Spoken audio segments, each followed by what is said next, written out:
What's up, guys? Welcome back to another episode. And wow, what a week it has been in terms of news and events. We have a presidential candidate that has decided to drop out and abandon his campaign. That is Jim Gavin. And we have lots of other things. We're going to be talking about the budget measures that have been announced, specifically around real estate and investing in housing and things like that. We're going to be talking a little bit about the event that I just hosted over the weekend. And I'm also going to be going into something that I was at an event myself, and David McWilliams, the Economist, was speaking at. So just going to cover all of this stuff that's been happening in the last week or so, and just give you a bit of an update on all this. So first of all, Jim Gavin abandoning his campaign and dropping out of the race. What was it about? Well, apparently there was some past history with Jim Gavin, and he apparently had been in receipt of an overpayment of rent by a previous tenant that moved out. And from what I've read in the papers, it seems like he was going through some difficult times financially, and he decided that he was going to hang on to this few quid. And so he initially denied it, and then all of a sudden he had the tenant that actually was the guy involved. He actually contacted, I think it was Fianna Fáil, and he basically showed that he had legal letters the solicitor had served on Jim Gavin at the time and things like that. So anyway, from what I've heard, Jim Gavin went into this debate and came out this is what I've read, that he came out looking like a broken man, and so decided to get out.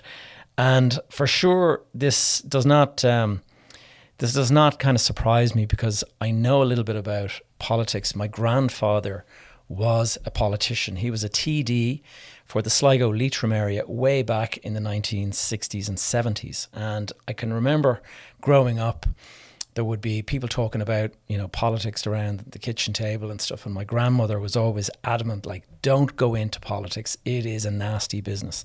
And just shows you how something long forgotten, 16 years on, and sure enough, it comes back to haunt you, and you pay the price. One little group that is very unhappy about this dropout is my kids, because every time we drove past a election poster and Jim Gavin's name was up there, the kids all saw Gavin for president, and they were all jumping up and down, "Dad, are you going for president?" and stuff like that. So anyway, whatever the circumstances about Jim Gavin not being able to give the money back, or not wanting to give the money back, whatever it was, it certainly reflects the advice that we had from my guest speaker that I had on Saturday at my own event, Mary Conway. And Mary is a previous guest on this podcast, and Mary was there to talk about, the changes that are taking place in the rental system. So she was talking about the rent caps, the extension of the RPZs, the rent pressure zones. She was talking about this new 6-year lease that's coming into force in 2026 in March. And her closing advice was, she was, talking generally about being a landlord and stuff like that. She was saying that unless the house has been absolutely wrecked, which is always possible, but generally speaking, there's always going to be a bit of wear and tear. And her advice is, look, just give them back their full refund of their deposit. It is not worth the grief. And so sure enough, here we are a couple of days later, and Jim Gavin is stepping down from his campaign over something that you could say is akin to that kind of situation. So anyway, today we're going to be talking about the budget, as I mentioned, and specifically there's a lot of stuff on housing and real estate, and clearly the government are aware of the problems that we have in the market, and so they're bringing on some changes to the tax system that will hopefully help and support developers and all that kind of stuff. But before we jump into that, let's just talk about my event. So I host the Investor Summit, as I call it, and I do this 3 times a year. We do it on the first Saturday of October, first Saturday of February, first Saturday of June. And so just Saturday gone, We had we do it at a hotel out near the airport, and great crowd at this event. Really good attendance. In fact, one person actually flew in from London to be in attendance. So I was delighted to see that it's expanding and it's growing and stuff like that. And so the couple of things that we covered, I mean, there's a lot of networking that takes place at this event. So we have coffees and everyone's just kind of milling around, talking to each other and learning from each other and talking about what they're at and where they're specializing and where they're making money, what kind of deals are they doing. And you can learn so much from just having a conversation with like-minded people. So investors that are in a similar situation to yourself, trying to grow a portfolio. And in the process of having those discussions, you sometimes pick up a nugget and you kind of go, oh, wow, I didn't realize that that's a thing, or I didn't realize such and such a lender is out there and that they're, that this is how you qualify. So that was really, I just love being at the event, watching that and seeing it develop. After the networking, we got stuck into one of the things that I like to do is I talk about mindset and psychology and how you have to be very aware of your psychology when it comes to investing. And there are a number of things you can have, like blind spots, and I call them cognitive bias. And I know I've covered it in the past on this podcast, but we actually did a bit of a mindset workshop in the at the event. And I took people through some of the cognitive biases that actually exist and how you can get caught if you're not careful. And so I portrayed a couple of the deals that I did and how they got sort of damaged by cognitive bias. Also talked about my monthly reset that I do and practicing around that. Then we got into something that is new to this, and it was called the Pitch Fest. And the Pitch Fest is what we do at the Pitch Fest is the members of my accelerator, they are invited to volunteer to stand up and actually pitch a deal to the other members and myself. So they're standing there presenting on a screen the numbers, the rationale behind a deal. They're showing the plans, whatever it is that they're proposing to do. And so we had two guys presenting on this particular weekend. And it was just great to see. First of all, one of the reasons that we do it is the amount of stuff that you learn. Like, you might be thinking, okay, I've got a really good deal here. I'm going to go out and I'm going to start meeting investors and I'm going to start pitching this deal to somebody. But what actually happens when you present to a room of your peers and friends is guys will ask questions that they may not ask if it was a more formal situation, like sitting across the coffee table. And so you'll get some honest feedback that you might not get from an actual investor. And so it was a great dry rehearsal for the guys. And I gave some feedback where I thought it was required, and things like assumptions that you might make. You might assume that everybody knows this particular area. That person that you're pitching might have no idea about this area. And so it's important not to go into something with a whole load of assumptions. After this, we had a lunch, and I always host the lunch, and everyone just networks for an hour or two, followed by our guest speaker. Now, as I mentioned, it was Mary Conway. She was talking about all of the stuff going on in the market.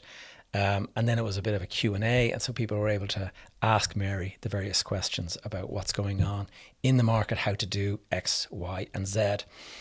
After that, then we got into a mastermind session, and my session was pretty much on the economy and the risks that are out there. And I have talked about the risks on this podcast, but it was kind of bringing them all together. So, the tariff, problems that we have with Donald Trump, the uncertainty in the world with all the wars, and we also have artificial intelligence and the potential that this is a big boom that's going on and that there could be something akin to the dot-com crash taking place. And if it did take place, what would happen afterwards? And this is really important to think about, because you might kind of think to yourself, oh, well, if there's a big crash, then everything is going to go down the toilet. But actually, when you look at the evidence, and this was part of my cognitive bias things, you think to yourself, if there's a big crash in the stock market, then the real estate market will go down as well. And actually, when you look at the evidence, you see that that is not what happens. It was actually following the dot-com crash of 2000, there was actually a rally in the property market. And as people moved money from what they saw as risky assets into more traditional tangible assets like real estate. And so we actually saw an uptick. And what was interesting, having done the research, is that the 2000 crash of the dot-com bubble, that actually led to a boom in the real estate market, which ran away and turned into a bubble itself. And then that led to the 2007 crash, which turned into the 2008 global financial crash that we all know and many of us have felt the pain from. So we went through all of this stuff, and then we ended the day with some more networking, sitting around having coffees and just chatting with each other about what we're up to. So great event, if I do say so myself. But I really think I have gone out and I've spoken to all the people that were at it, and everyone was kind of saying, like, particularly the pitch fest was really interesting. To be able to see other people pitching a deal, it opens up your mind to the possibility of you doing that yourself. And ultimately, we're all working towards trying to kind of create financial freedom for ourselves. And the guys that are pitching are maybe a couple of steps ahead of you in that regard, if they're actually out there practicing raising money. And that's the bit that you need to get to. So I think it went well. And the next event, as I mentioned, it is going to be in early February. If you would like to join that event, now would be the time to join the accelerator, because if you join the accelerator, you're going to be able to spend the dark winter months.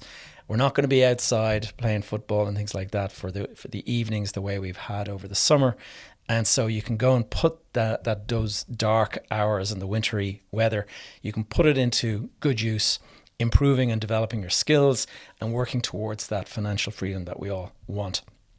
And one of the things I was just going to mention, and a lot of people, they send out messages wondering like whether they have the requisite skills to actually join the group and start getting coached by me.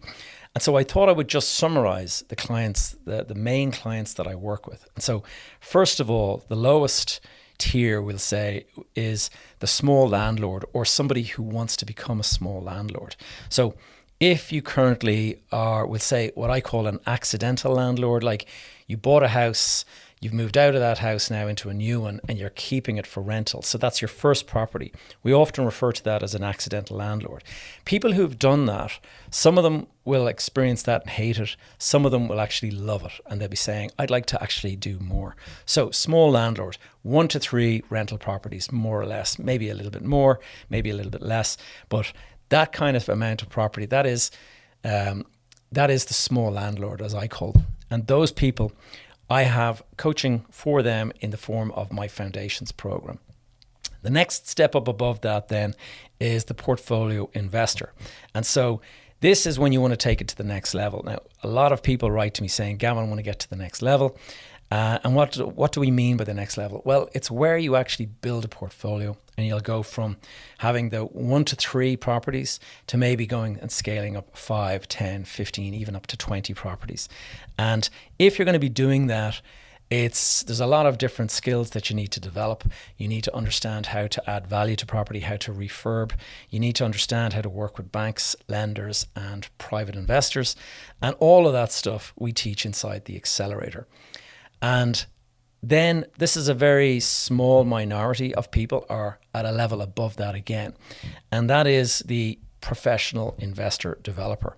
Those are, there's not very many that would be looking to join some sort of a program with me, but I am working with a couple.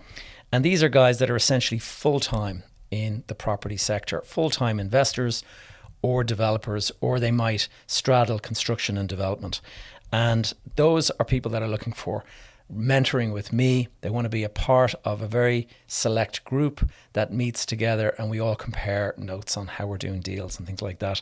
And in this particular case, we're talking about people that are working on projects that are in the millions, and they are most probably working with institutions, institutional money, and most likely they are looking at international investment as well. And so for that, it's a select group, as I say, it's not for everyone, and that is my elite program. And those are the ones. And so there was a couple of people from each of those categories, we'll say, at the event on Saturday. And if you reach out to me, I'll be happy to give you some more information on that.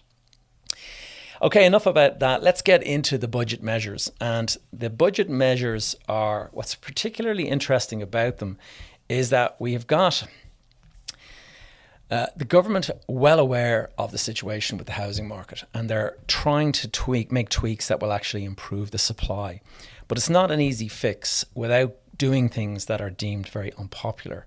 And so I keep on talking about tax breaks for developers and things like that. Now, I'm not naive. I know that that is deeply unpopular and it's probably never going to happen. But they are trying to figure out ways that you can actually reduce the tax without giving away too much. And so what has been announced, here's a couple of the headlines that I've seen. And I think it's actually today that this announcement is becoming official. But there's always a little bit of a teaser put out the day or two before. I'm getting this information from Deloitte.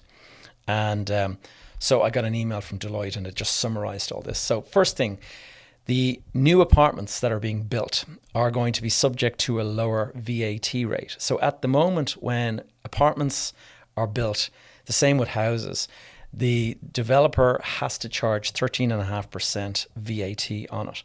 And so anytime we sell a brand new house to somebody, the money that we receive, 13.5% of that has to be given to the government.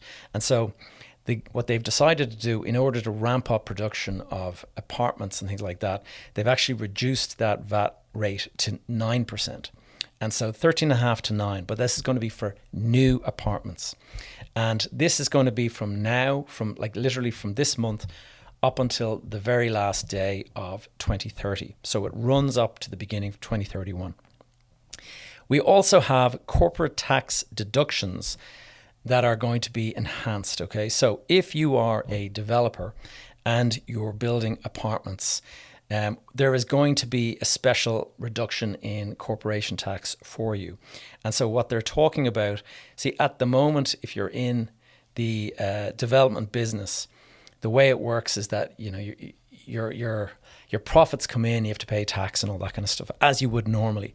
What they're doing is they're enhancing the corporation tax reliefs, and they're going to allow something like 125% of the relief. I think what it means is that for every apartment, there's about 50,000 allocated, at which they can reduce the amount of tax. Now, I'm completely butchering this explanation, but I believe it's for developments of over 10 apartments, and it's also going to allow the non-residential buildings being converted into apartments. And so this is going to open up the ability of people to take like an office building and convert it into residential development. But apparently the way it's going to be taxed is that there will be a saving of 6,250 per apartment at the completion of the project. And so obviously in the case of 10 apartments, that's 62,000 into the hand of the developer. Not sure that's going to make it viable, but we shall see. It'll be interesting to see. There's also going to be corporation tax exemptions for people that are building coast rental apartments. There is going to be a change in the residential zoned land tax, and it's going to be an exemption when there is rezoning in the process. And so you will actually, if you have land that could be developed, you can actually be exempted from it if you're going in for rezoning or some sort of increased density or whatever it might be. The Living City initiative is going to be extended to 2031. And so what this will mean is that residential property will be included in that, and over the shop schemes are going to be included in that. And it's going to be increased from 200k to 300k. And they're also adding a number of regions that will now be covered by this. Prior to this, there was only a couple of regions. Now included will be Athlone, Drogheda, Dundalk, Letterkenny and Sligo. What else do we have? Oh yes, Irish real estate funds are going to be, there's going to be a simplification of the tax and the way it's, the way it's calculated. I think there's going to be a replacement of the derelict property tax with the derelict site levy, which is currently in existence, is going to be replaced with the derelict property tax. And then a big push on making it easier for infrastructure projects to be to kind of move ahead more quickly. I think there is widespread frustration at just how slow things are. I know Irish Water has got, literally billions in investment that they want to do, and they keep on getting held up by all sorts of things. And so what I've read there is that the red tape is going to be cut in a big way. But then in addition to that, they're talking about trying to get a better balance in the way private rights currently are treated.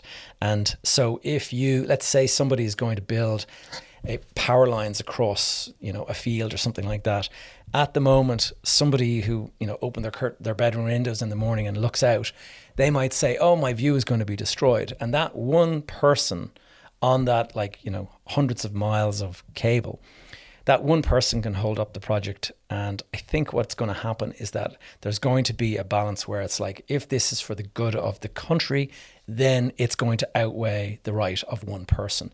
And I do think that is a step in the right direction. Of course, it's not going to be good if you're that one person. But I read recently that there is a plan to improve the sewage system for Dublin. And I think there's an outfall pipe that goes something like 13 kilometers out into the Irish Sea. And it was actually, the project is on hold because one person who likes to swim in the sea wrote a letter basically objecting to this. And so the whole project was held up for that one guy that likes to swim. Whereas this sewage treatment plant is required for tens of thousands of houses to be built. And so you've got one guy who swims versus 10,000 houses that need to be built. And the guy that swims gets the right at the moment. There's also going to be an extension of the rent tax credit. There's going to be an extension of the mortgage relief credit, I think it is. And then, retrofit. So there are tax reliefs for retrofitting your house. So if you have a house that is, let's say, a D or a C rated property in the BER, the energy performance of your house, you can improve it, and the money that you spend on it can go against your reliefs, go against your tax bill. And in addition to that, then there's obviously grants you can get as well. I see that there is €5 billion in capital investment allocated for 2026. So a lot of spending going to go towards AHBs, that's approved housing bodies, and the Land Development Agency. And so that will be much needed as well. Now, the overall commentary is that this is being done, these measures have been brought about to try to cut back on the amount of there is a big problem with the feasibility of student accommodation in particular. But apartments, there is a severe difficulty to make some of these projects actually stack up financially. And so because of that, these projects are just being shelved. And that is one of the reasons why the government is looking at now, not enough properties are actually going to be not enough developments are going to be built this year to actually hit the numbers that they want. And it is because of the feasibility difficulties, and it is just not possible to get to the financial numbers that make it work, and to make investors pile in, and to make banks give you the money and things like that. And then the final commentary from Deloitte was around just something that they noticed. And this doesn't surprise me. There's always some sort of lack of clarity around tax or around policy or something like that. And they noticed that there are 3 areas inside these measures that are being brought in where the wording is actually different on how it would be applied in all 3. So in the VAT rate cut, in the tax policy documents, and in the financial resolution. So these are 3 areas where the same thing is supposed to be covered, but there is different wording on how the rate cut will be applied on each of those 3. So right now, it is actually unclear how it's going to play out. And this is the kind of stuff that holds up these projects. So hopefully that'll get resolved today, and we'll actually hear what's going on. Now, finally, I want to just go and close on a talk that I was at. So I was at the Chartered Surveyors, I think it was the West or the East, the Eastern Seaboard chapter, I guess, of the Chartered Surveyors Institute, the Chartered Surveyors Society, the Society of Chartered Surveyors, the SCS. And they had a lunch on Friday. I was a guest of one of my previous podcast guests, Christina Ravitch. And Christina invited me along. So I was sitting there, and I was pleased to see that they had invited David McWilliams, the economist, to come in and give a talk on his view of where the market and the economy is. And so David went through a talk, and I'm going to actually summarize it because I was busy writing notes just to kind of be able to recite back to you what was covered in this particular talk that David gave. So the first thing, he talked about the nature of the economy, and he was talking about how the economy is not abstracted numbers. It is basically, the economy is built up of an aggregate of millions of daily human decisions and interactions that we take. So people think of the economy as this kind of thing that happens, but it's all of the actions that you and I take. So if you go and decide you're going to change your car, it's because you feel like there's enough money coming in for you to change your car. But if you thought that, I'm very worried about the future, I'm not going to change my car, that little decision, that can be magnified by the same sentiment being carried across the economy. And so this is what he was talking about. Economists often assume that people act rationally. And those of you who studied economics in school or anything like that, you'll be told that, the market always corrects and things like that. But in reality, humans can be profoundly irrational, and they can be emotional, and they can be highly suggestive. And that is how it is that we buy things that we don't need. A lot of the time, he actually recounted a very funny story of how he used to work in a bank in the UK, and it was one of these stock market kind of banks. And he was saying that one of the guys came in making lots of money, 22 years old or whatever, and he's wearing this big fancy watch, and asking him, oh wow, that's a really fancy watch. How much did it cost? £18,000. And he's like, what does a watch that costs £18,000 do that your Casio that you can buy for £10? What's the difference? And the guy was like, well, this watch can tell the time 800 meters below the sea. That's how watertight it is. And he's like, okay, great. So you can see how a salesperson can plant the seeds inside your head, and you can kind of think, oh, wow, I need this. And so that is what he means by people are highly suggestive. So buying behavior is largely driven by social influence. People buy because other people are buying, not because it's the rational thing to do. And so this is what he meant by the fact that it's not that we are all highly rational and that we're all thinking very clearly. Next thing he was talking about was human behavior and markets. And he talked about how prices influence emotions. Rising prices, they generate panic and urgency. If you see that the house prices are going up every single year, you are feeling pressure to buy because you're thinking, if I don't buy this year, the prices will escape away from me and I won't be able to actually get on the housing ladder. So that creates this urgency in your mind. Now, what happens then is it overshoots, overcorrects, and then you're in a situation where it starts to fall. Now, when prices are falling, it creates fear and it creates paralysis. So when prices are falling, if you own something that you overpaid for and you now can't afford it, you will obviously be fearful and you'll be putting it on the market to sell. But the other thing is if you are there and you were thinking to buy and you were worried that you weren't going to get on the housing ladder, now that you see house prices falling, instead of buying, you now fear that you're going to be caught. And so you will be paralyzed and you won't do anything. And so the prices will continue to fall and everyone waits because they're thinking, oh, this might not be the bottom of the market. And so the market will just drop because there's nobody offering to buy. So interesting, some of this is common sense, but it's interesting to hear it.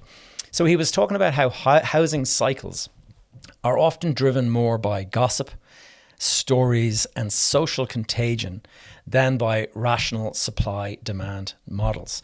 We currently have a massive shortage of property being delivered to the market. So clearly it is impacting, and demand is very, very high. But what is driving demand? Obviously there are population demographics and things like that, but you've also got, he was recounting stories. He's quite an entertaining speaker, I have to give him credit for. He was recounting a story how the ladies at lunch will be chatting amongst each other about how they have their beautiful home wherever it is, and the prices are going up. And despite the fact that they're now at an age that they should probably be downsizing, they know that the prices are going up every year, and they're thinking, nope, I'm not going to sell. I'm going to wait and let them, catch this market as it goes up. And sure enough, that makes other people go, oh, you're right, I'll do the same. And so sure enough, social contagion, like people talking about what they believe to be the case, passes on in the information, and everyone's then kind of collectively acts the same way. So rising house prices, owner delays selling, wait for next year's higher price, and then when prices are falling, then you don't want to, people will just, they won't be able to do anything about it. The prices are falling, nobody's going to buy, they're not going to be rushing in, and so you can't actually sell your property at a decent price when prices turn around. Boom bust dynamics. What does he say? So property cycle is a social phenomenon. Crash phase when everyone is depressed and there's very few transactions. Then there's a recovery. Early buyers enter the market. Stories of profitability start to circulate. Boom. Widespread enthusiasm, leverage and speculation. Everyone is in on the game. And then bust. That is when people panic, there is regret, losses, and you withdraw from the market. And these cycles repeat themselves over and over history. And they're driven by talk, stories, and herd behavior. And sure enough, it will happen again. When is the big question? And there's people sitting on the sidelines now thinking, I'm waiting for the next crash. But the next crash could be 3 or 4 years away. So you're going to wait 3 or 4 years, and whereas the people that get in today, they might benefit for the next 3 years, and then maybe they'll see the writing on the wall and get out. But it's always hard to tell.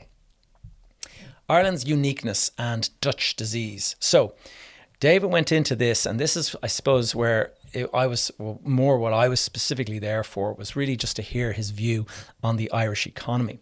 And he was very much of the view that Ireland's economy is now massively distorted by the huge corporation tax receipts that they're getting from the US multinationals. And he looked back to the 1960s in the Netherlands, or in Holland. And what happened then was there was a natural gas discovery, and it led to a boom, natural gas boom. And what happened was the entire Netherlands, or the people living in Holland, the government and everyone, they just became so fixated on this windfall that they had of the natural gas that they put excessive reliance on that sector, on that one sector, to basically fund everything. And it led to resources and policy getting skewed in favor of that sector, which he suggests we actually have here. Like, policy is getting skewed in favor of the big US firms, and resources are being pushed into that sector as well. Other areas of the economy get neglected, and so he feels that is at risk here as well. And then the state gets addicted to that revenue stream. And so it's very similar to, if you go back to 2007, there was a housing boom and there was a boom in property. And so stamp duty at the time was 9% across the Irish Republic. And that 9% was generating billions in revenue. And when there was a housing crash, or when there was a property crash after 2008, the stamp duty went to zero. The receipts went to zero, and the government had no income coming in.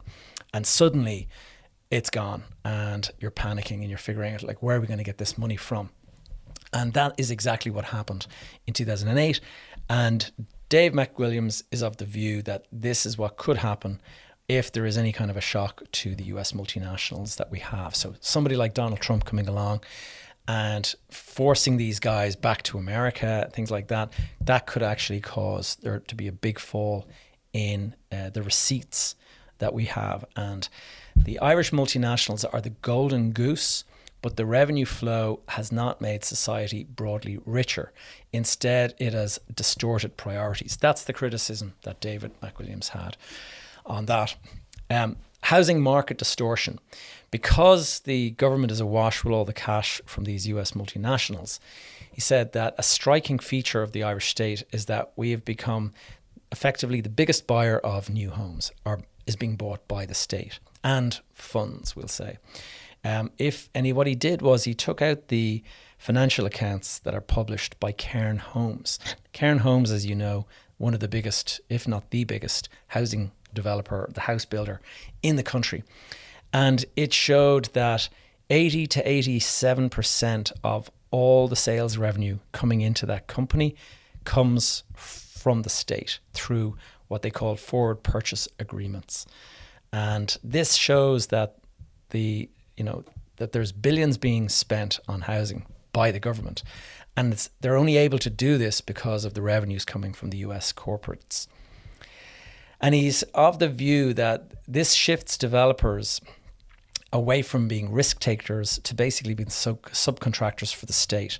So rather than building speculatively, the developers are now just sort of building to order for the state, and sort of there's no risk. It's just like, okay, we'll build 500 homes, government are going to pay for them, and they're actually going to agree to the payment of them right now at the very outset. So we don't even have to take a risk on this. He said the result of it is that first-time buyers are now competing against the state. And the state obviously has the money. First-time buyers are having to use their own taxes to try to fund the competition against the state. And what this is doing is it's making it pretty much impossible for younger generation to get on the housing ladder, and it's locking them out of the market. And so you're going to see lots and lots of young people moving abroad because of the fact that they just cannot buy a property, and they feel like they're always going to be renting for the rest of their life. And I'm seeing it quite a lot with the various people that I've talked to who joined the program.